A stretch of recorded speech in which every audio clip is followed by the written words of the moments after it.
আমি শুরুতে বলেছিলাম যে এই সরকারে যাদেরকে উপদেষ্টা হিসেবে বসানো হয়েছে এদের উচিত 3 মাসের মধ্যে নির্বাচন দেওয়া। তো তখন তো আমাকে ব্যাপকভাবে গালিগালাজ করলো, কিন্তু প্রকৃতপক্ষে দেখেন 9 মাস ঐক্যমত কমিশন আলোচনা করলো, তো ঐক্যের কি হলো? কিচ্ছু হয়েছে? তার মানে এই সরকার আমাদেরকে মাঠে নামিয়ে দিয়ে রেফারির ভূমিকা পালন করে নাই, তারা আমাদের ভিতরে বিভাজন কামড়াকামড়ি শুরু করতে বাধ্য করেছে। এমন ধরনের এনভায়রনমেন্ট দেখেন, জাতিসংঘ সফরে 3টা দলকে নিয়ে যাওয়া হলো, তাই না? এর মাধ্যমে বাকি দলগুলো কি করলো? তারা সমালোচনা শুরু করলো। তো আরো কাজ করেছিল, সেটি হলো বিএনপির 2 জন, পরবর্তীতে জামাতের 1 জন করে নেওয়া হলো, এনসিপির 1 জন করে, তারা চাপ দিল, তাদেরকে আবার 2 জন করে করলো। তার মানে কি? ঐক্যমত কমিশনে তারা প্রতিষ্ঠা করলো বা সরকার প্রতিষ্ঠা করলো যে বিএনপি জামাত এনসিপি ইকুয়াল দল, তাদেরকে ইকুয়াল সম্মান দিতে হবে।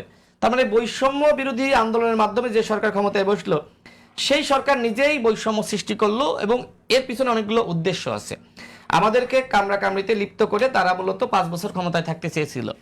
কিন্তু জনগণ যখন বুঝলো যে না, আসলেই তো দৃশ্যমান কোনো সংস্কার হচ্ছে না, বিচারের নামে শেখ হাসিনাকে, কামালকে, হাসান মাহমুদদেরকে বাংলাদেশে ফিরিয়ে আনার ব্যাপারে সরকারের আন্তর্জাতিক তৎপরতা নাই, মানুষ যখন বুঝে ফেললো, সমালোচনা শুরু করলো, তখন সরকার নির্বাচনের একটা কথিত রোডম্যাপ তারা প্রকাশ করলো। কিন্তু আসলেই নির্বাচন হবে কিনা সেটি নিয়ে গ্রামগঞ্জের মানুষ কনফিউশনে।